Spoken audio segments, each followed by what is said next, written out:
Good morning everyone, how are you doing? I'm Wayne McKenna, the Walking Dad.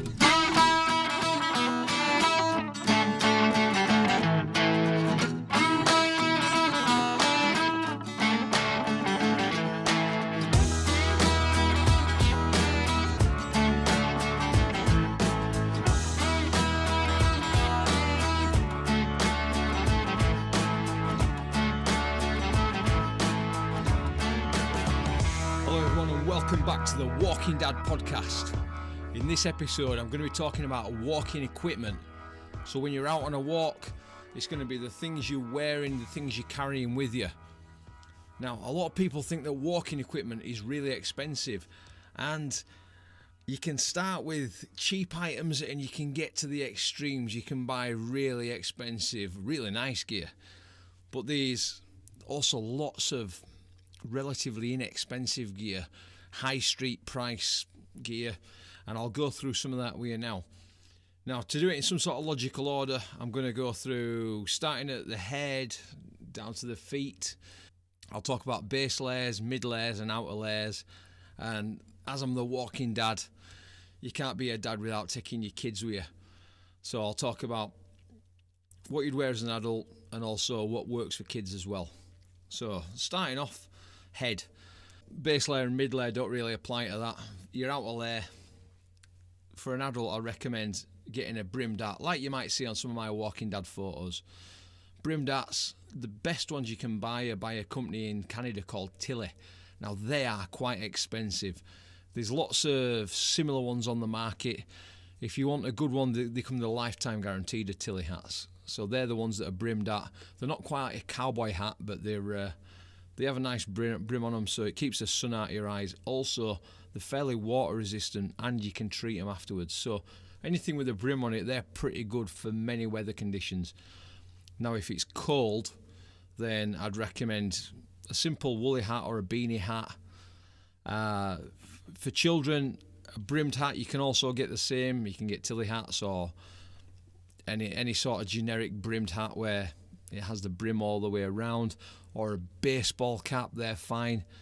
On colder days, you can get some really nice deer stalker or trapper hats, which are basically it's like a fleecy hat. It can be water resistant on the outside, and they generally have some big flappy type ears that cover their ears. If it's raining, then pretty much put your hood up. So moving down, for your eyes, sunglasses. You can spend whatever you want on sunglasses, and you generally need them, when it's sunny, but also if you're going somewhere where there's snow on the ground and you're going to be walking over it for an hour or more, then you will get dazzled. So it is a good idea to have sunglasses and maybe even a spare pair if you're going up such as a mountain where you know there's going to be snow. Moving down onto your neck, there's your conventional scarves, but I wouldn't really recommend them for walking because they can be a bit cumbersome, they fall off, you're having to mess about with them. Some that's been designed and refined for that sort of thing and are very inexpensive. What they call a snood, or the brand name's a buff or a tube, which is basically a versatile but very simple garment. They're generally elasticated. They ruffle up and around your neck, or if it's cold, you can pull it up over your nose, or you can pull it up over your head, wear it as a head sweatband, or even up and over your hat, up and over your head, and wear it like a hat. Moving down, so tops. And with tops, I've got a base layer, a mid layer, and an outer layer. But depending on how cold it is, how warm it is, you might want to mix up, and the important thing is layers. Build up with layers, and it's always good to have layers that you can take off. Ones with zippable necks, that's great. Ones that have got high necks, they're great as well, so you don't get a sunburnt neck. The one that's closest to your body, there's many wicking layers on the market, so base layers or thermal layers. They're generally there to be either breathable, but if you're sweating, which if you're doing a good walk and you're getting a good pace up, you might sweat, whether it's a cold or a hot day. So it is good if it says on the label that it's wicking. Also quick drying. Now if you're going on a cold walk, some of the best base layers you can get are made out of a type of wool called merino wool, which I think comes from New Zealand wools, New Zealand sheep. Moving on to your mid layer, you might want to have a long sleeve t-shirt or a regular t-shirt, and then your fleece. There's many fleeces that you can get out there. Some are just a pullover top. I'd always recommend, if you get a fleece, get one that's got a full zip, and then you're not having to pull it over your head. So you can get a thick one or a thin one, depending on what the temperatures are like. For your outer layer, this is going to be a main protection against the weather. So if it's cold, you can get down-filled coats. Down-filled are the warmest ones, but they have got downfalls. They're very expensive, and also they can be a real bind to wash them. You've got you don't even get them dry clean because that uses solvents, and that would ruin the down. Down coats actually have the downy feather from goose or ducks, and they fill them in there. So it's not a man-made fibre; it's a natural material that they're filled with. They are great for warmth, but like I say, they're expensive and they're hard to clean. A good choice is a 3-in-1 coat, where it's basically a waterproof outer, but it also keeps you warm and keeps the wind away. The main things that I'd carry is either a full raincoat. If you know it's going to rain, have a raincoat on from the start. Lots of raincoats you can get where they don't have any insulation inside. They're just there to stop the rain and wind. Another good thing to carry, if it's possibly sunny, and say you're walking in the Lake District or Yorkshire Dales, where you know the weather can be very changeable, a pack light. So it's a raincoat or a pack-a-mac that you can pack away into a small stuff sack and put that away in your backpack. They're great if it starts raining. You unravel them, throw it on quickly. They're great. Now, there's various types of waterproof coat. The very simple, cheap ones are basically just a plastic barrier. Now, if you wear it, they'll stop you getting wet, but if you wear it for any period of time, you will get wet from the sweat that builds up on the inside. So there's lots of membranes out there. You've got your main one's Gore-Tex, that's been out for decades now. Great. It's a breathable membrane, so sweat and any steam and whatever that your body produces, that gets released, but it keeps the water off your body. Your hands, the main thing for your hands is your gloves. So I'd recommend getting waterproof gloves, which is many on the market. The most versatile ones are where you can have a removable fleecy liner. So some days you could just wear the liner, some days you could just wear the outer shell of the glove that's waterproof, that also has insulation. With kids, they can also have mittens. You can get some really nice waterproof mittens on the market, and that'll keep their hands really snug and warm. Moving down again, so your bottoms, your trouser layer. What I'd say for your base, you can get the same as the tops, the high wicking, thermal layer, merino wool if it's cold. They're basically long johns, what you'd wear in the olden days, long johns. For your mid layer, walking trousers. What you want to be looking for with walking trousers is either water resistant or quick drying. So if it does rain, if you're unlucky enough to be caught out in rain, they do dry pretty quickly under your own body temperature. The things you want to be looking for in them is lots of pockets. Pockets are great, especially zipped ones. Look for zipped pockets. And another great feature which can be really helpful, especially in places where the weather does change, is zip off legs. So they're basically walking pants or trousers, and you can zip them off from around the knee, so they turn into shorts basically. On your outside, on your outer layer, a good thing to carry with you is a Packlight waterproof pants. So it's waterproof outer pants that if it starts raining, you can get them out of your bag, unravel them, slip them on, no problem. Another thing to wear if you're going somewhere and it's really cold, you know it's going to be cold, are salopettes, which you'd normally see if you're out skiing.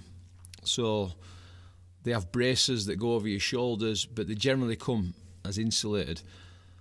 Now, with those, you can get them from your general walking shops, but a good place to keep an eye out is such as Aldi.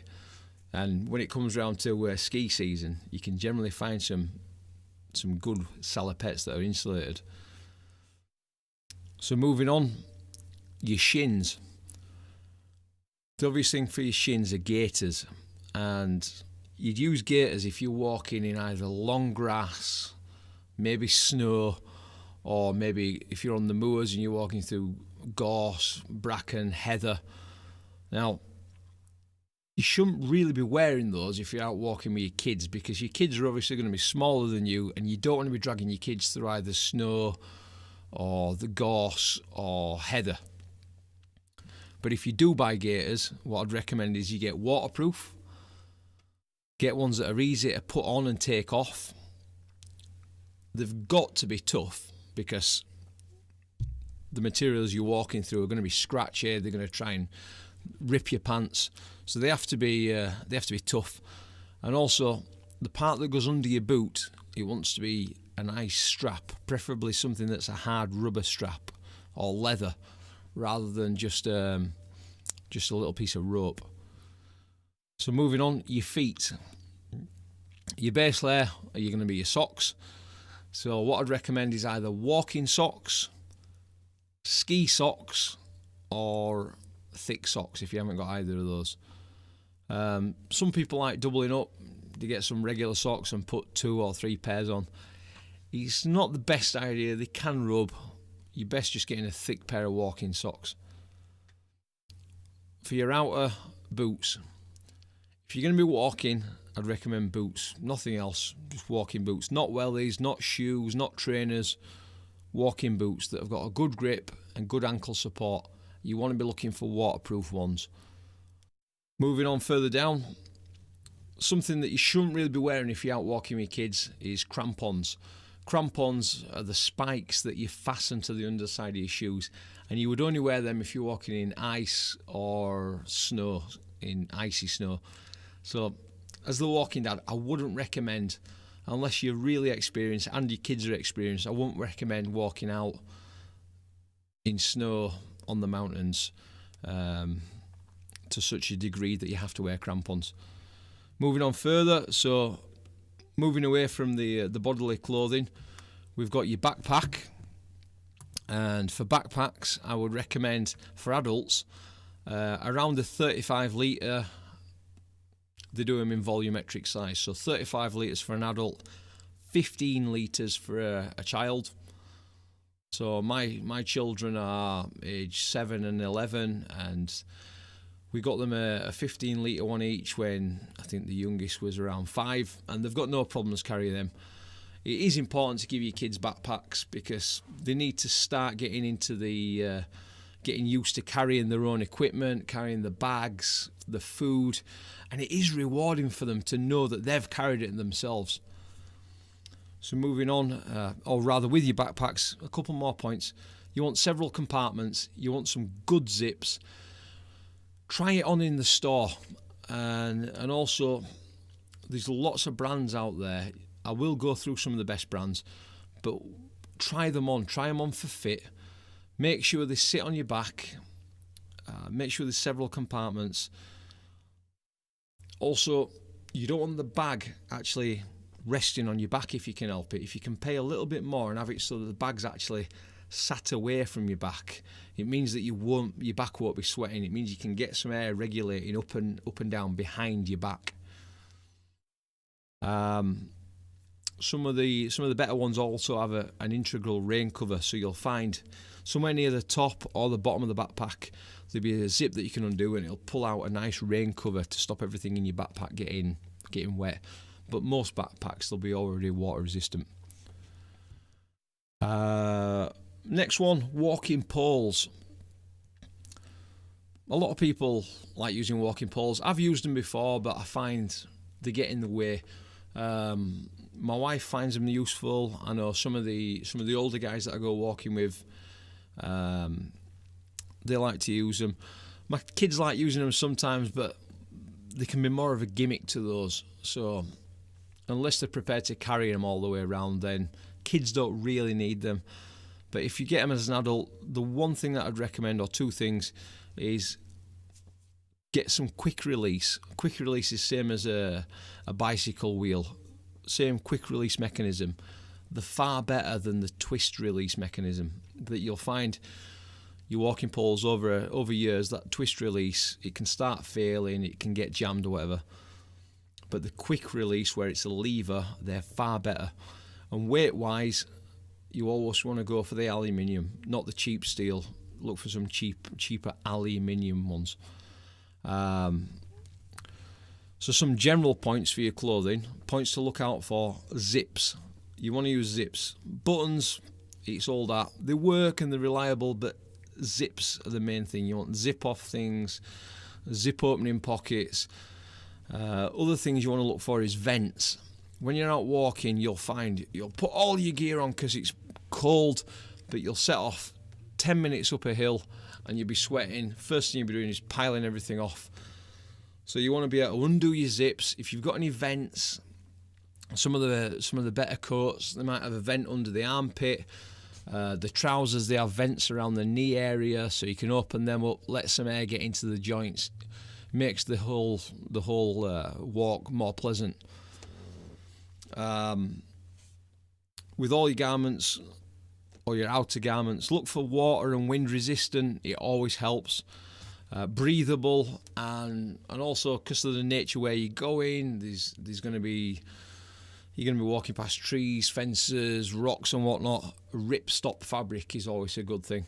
Anything that's going to connect with the ground or walls or rocks, you want to look for ripstop, which is basically a cross-hatched pattern on the garment that you're wearing. It means if you get a little rip, it can't propagate further than within inside the square. And with any walking clothing or equipment, instead of ordering it online, I would at least first try it on in a store and buy it from the store. But once you've tried it on, it always works out better. It saves you wasting money, and also you can really look at the equipment, get a feel for things, open the zips, examine the clothes, make sure there's no loose stitching anywhere. Look at the stitching. Is it strong stitching? Look at the zips. Do they all open and close? None of them are broke? You can always take it back if things are broke or stitching's coming out, but it's best to check it before you take it home. Shops. There is a few national shops. You've got the biggest one, which is Go Outdoors. They are fantastic. They have everything from the cheapest ranges up to the expensive ranges. Then you have your blacks or your millets, which are part of the same group. They sell nice walking gear. There's Mountain Warehouse, which sell everything, but it's all Mountain Warehouse. It's all made by pretty much Mountain Warehouse. Their stuff's great. They have ranging different prices. It's generally good quality.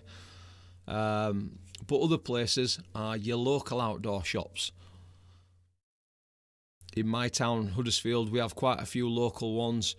If you go into Lake districts, such as Ambleside, they've got shops like Cunningham's, which sell some really nice gear, and they sell some exclusive stuff. There's also the more expensive stuff. So if we talk about clothing brands, the brands that I'd say look out for, and these ones are the middle of the road ones to the cheaper ones. So you've got Berghaus, Kraghopper, Dare to Be, Didriksons, High Gear, Mountain Equipment, Mountain Warehouse, Northridge, OEX and Regatta.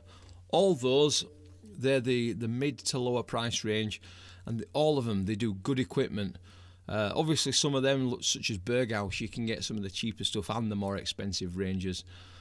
There's the range called OEX, that's Go Outdoors' own brand. To say they're an own brand, they're pretty good, and there's a lot of thought gone into them. Moving on to these next brands, they are the more expensive brands. So quality is not a question, but you do pay quite a premium for it. So you've got Jack Wolfskin, great designs, great quality. Marmot, they're a European brand, come from a walking community. There's Montaigne, Paramo, Patagonia. Now they're exceptional quality, but they're really expensive, and they are made to last, and a lot of their stuff has a lifetime guarantee. Then you've got Rab, which is a brand from Sheffield. As with all these brands, a lot of it's made in the Far East and China and whatnot. Moving on to footwear.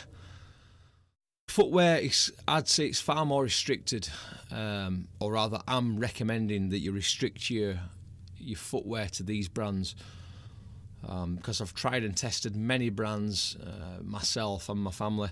So you've got Berghaus, High Tech, Solomon, and Scarpa.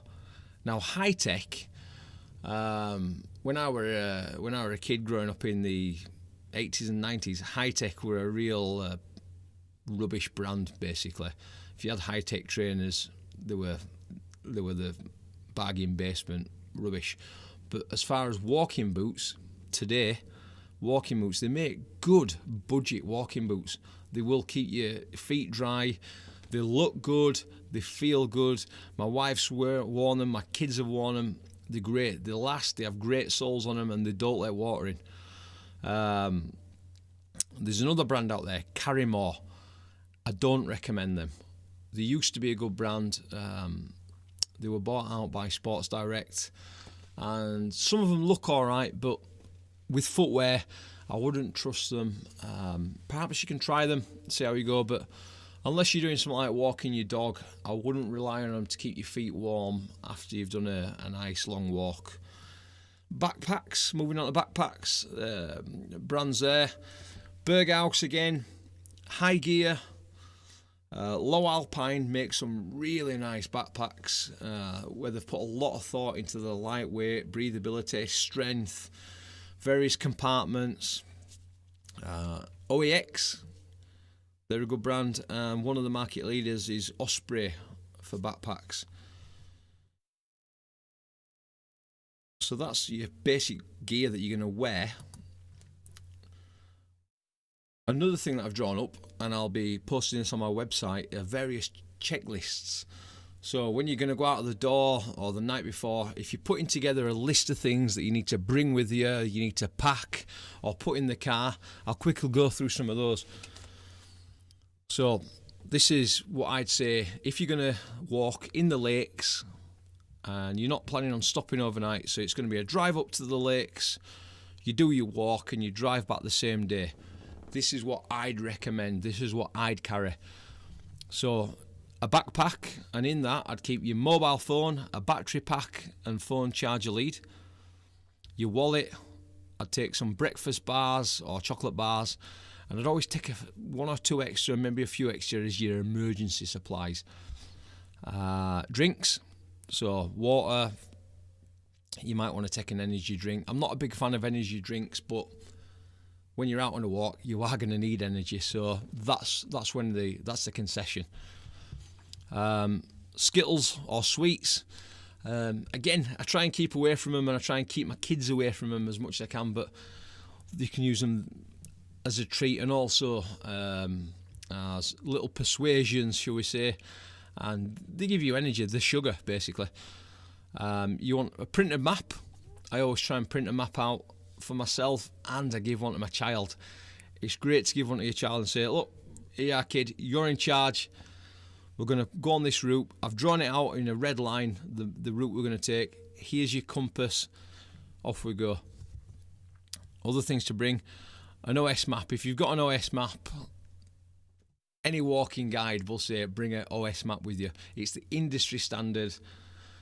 They're made so they're easy to read, easy to pick up your landmarks, your grid lines, your features of the landscapes.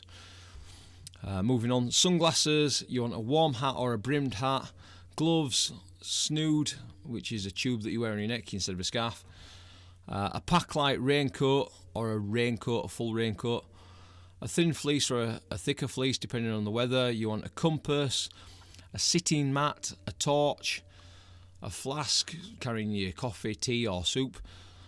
You want a water bottle. You want a spare drink. If I remember, well, I remember because I've got a list. Some birdseed. Yeah, how crazy is that? But you wouldn't believe when you go on some of the walks that I recommend. You'll go to places, you'll sit and have your dinner and you're throwing crumbs for birds. So let's throw something healthy. If you've got birdseed at home, put some in a little sandwich bag. Try not to eat it yourself. Throw it out for birds. It's a win-win.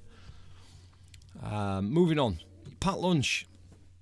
I always try and bring some sandwiches and then something like a snack, like an onion bhaji or some samosas. Might want to bring crisps, and then maybe a sweet snack to give you that extra energy punch, like a chocolate bar or a flapjack. And with your sandwiches, pack them in a plastic bag, a sandwich bag, and put that in another plastic bag so that once you've eaten it, you can put all that into a bag. You use that as your rubbish bag and then stuff that away in your backpack so you can easily throw it away when you get home.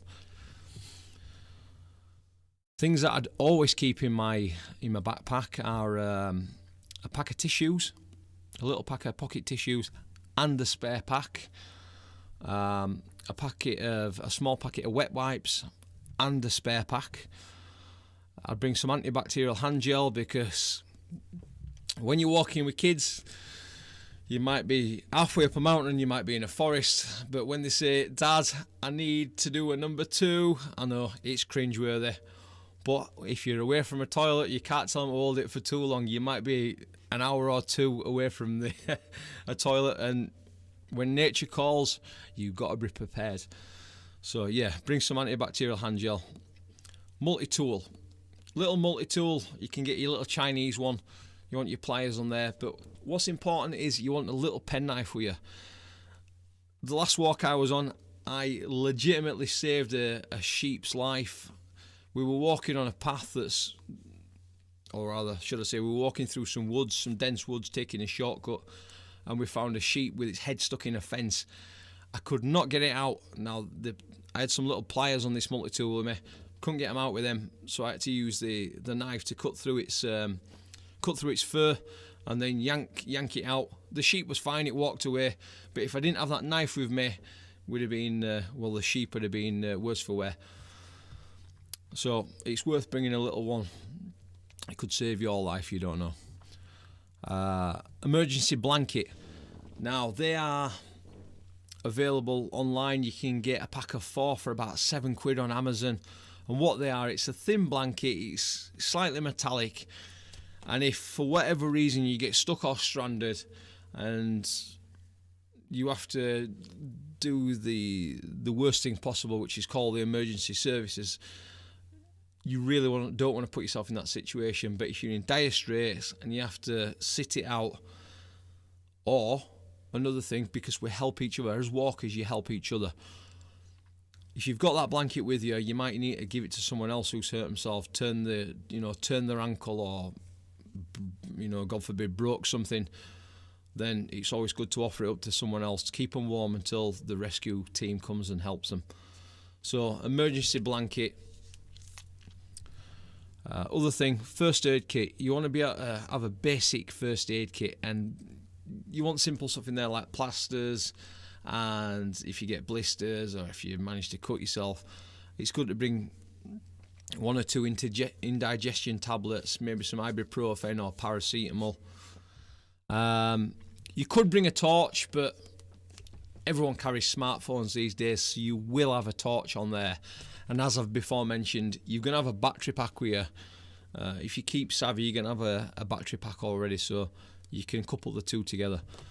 Moving on, you're going to go in your car. Yeah, I'm giving you these walks as if on the prerequisite that you've got a car. So, car checks, check your oil, check your tyre pressure, check your tyre quality, and also make sure that you've got plenty of fuel.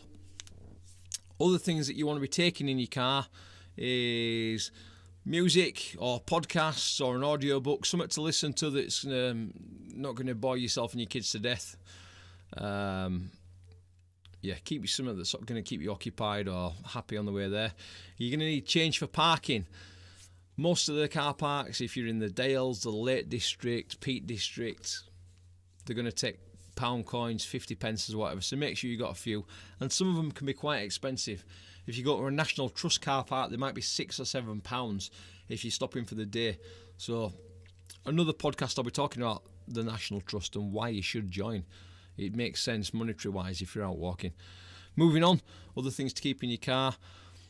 Bring some drinking water. So you've got your water for when you're walking, but also you want to bring some water in a nice plastic container for when you've finished your walk and you're driving home, or when you're driving to your walk. It's good to have some water there. If you've got an insulated cup, bring some coffee with you. You know, wake you up while you're driving there, because from where I live, it could be, depending on where in the lakes you go, it might be 2 hours, it might be 2.5 hours. So it's always nice to bring a coffee from home. You might want to bring sweets or snacks for the journey. I always keep a packet of baby wipes in the car, because if you've got kids, you'll know they are lifesavers, and you'll go through them at a rate of knots. Tissues, your normal tissues, and a phone charger. You want to be able to plug your phone in while you're driving. I use my phone as a sat nav, so it needs to be plugged in. Other good things to keep in the car are, just in general basically, are a spare warm coat. Throw it in the boot, stuff it up, throw it in the boot. If it's waterproof, brilliant. If it's high vis, great, because you never know, you might have to change your wheel at some point, so it's good to keep that in the car. Spare hat and gloves. If you've got a cheap hat, some cheap gloves, put them in a bag, put them in your car, stash them away. Spare mobile phone. We've all got phones now. If you've got a spare one, you can use it for emergency service. Just put that in, make sure it's charged, put that in a compartment of your car somewhere. Moving on, basic tools. So any of your regular spanners, screwdrivers, pliers, snips, they always come in. Jump leads. I can't stress enough how many times I've used jump leads. When I've been going training on a night, when I've been to work, just alongside of the road, you come across people, so many people. I did it 3 or 4 times last year. People get stuck with kids. Jump leads, you can get a set for £10. Roll them up, stick them in your car, or put them where your spare wheel is, if you've got a little hatch there. Yeah, jump leads. Also, you want to know how to use your jump leads as well. It's quite simple, and if you want to know how to use them, get on, like anything else, get on YouTube, watch a video of how to use jump leads. It's really simple. First aid kit. You should always keep a first aid kit in your car, and again, keep paracetamol, maybe some ibuprofen, and if you've got kids, you want to be using some Calpol. Again, it's a lifesaver. Another thing, one of the best inventions that we've ever had in this world, cable ties. So the one that's got a hole at one end and you slip it in and it ratchets itself. Cable ties. They come in for so many things. I always keep a handful in the car. Suntan lotion or sun cream. It's great. If you're out walking, even on a cloudy day, you will get a suntan if you're out walking for a few hours. With kids, it's always good to protect their skin. Slap some sun cream on if you're going to be out walking. And best place to keep it, in the car. And also, breakdown cover. I'm with the AA. It's not the cheapest thing, but I've been towed back before. Once from the lakes, and once I was up at Adrian's Wall near Newcastle. I've been towed back. My car's been put on the back of a truck. I've had 2 rides in consecutive years, last year and the year before, when my car's broke down. One of them, my car broke down. Another time, my car key fell apart on a walk, and the transponder fell out. So there was absolutely nothing wrong with my car, but while I was out walking, the transponder, my key fell apart while I was walking. I don't know if it got banged or what, but the only way I could get home was by calling the AA, and they took us home on a truck. So another point, if you've got a spare key, I I put my spare key in my wife's backpack. So if we get stuck anywhere, if I manage to somehow lose my key or it breaks for whatever reason, we've always got a spare key in my wife's backpack. So you've got at least a fighting chance. Moving on, when I'm in my car, another thing that I put in there is what I call my big blue bag. Now, this is simply a large IKEA bag. So when you go shopping at IKEA, they have a fantastic big bag that's made of some sort of tarpaulin. Now with them, they're cheap, they're large, you can get loads in them, they're strong, they can carry a lot of weight, and they pack down, they fold down really small. So in there, I put my change of clothes. So I put at least a spare pair of socks as a minimum. You might want some deodorant spray, spare pair of jeans or trousers, and my trainers. So when I'm walking, I'll drive up in my trainers and I'll have my walking boots in a bag, in a separate carrier bag within the big blue bag. And when I get to the walking site, I'll swap over. Also in your big blue bag, you want maybe to bring devices for your kids. So on the drive back, if you've got Nintendo DS or tablets or whatever else, an iPad, it's always good to bring that. Also snacks, if you've bought a load of breakfast bars, if you've got any remainders, put them in your bag. It always helps when you get back to the car. You've got some water, you've got some breakfast bars. If you're peckish, great. And also if you're expecting bad weather, I don't recommend going walking in bad weather, but it's always nice to bring a towel as well. You maybe put that in a bag inside your blue bag. Kids, I'll take it as a given that you've already got their clothes with them and their backpacks packed up already. But also with kids, you want a full change of clothes really. Kids are drawn to puddles, so they want the full change of clothes, right from the socks to the underwear, and also their trainers, what they're going to change into in a plastic bag. So there you have it, guys. It might sound a bit daunting. My checklist, look out on the website, on The Walking Dad, which is thewalkingdad.life website. You'll find a link to my checklist. You'll be able to download that, print it out. In the next podcast, I'll be talking about walking safety. I've been The Walking Dad. Thanks for listening. Please like and subscribe. Get out walking and carry on being awesome dads.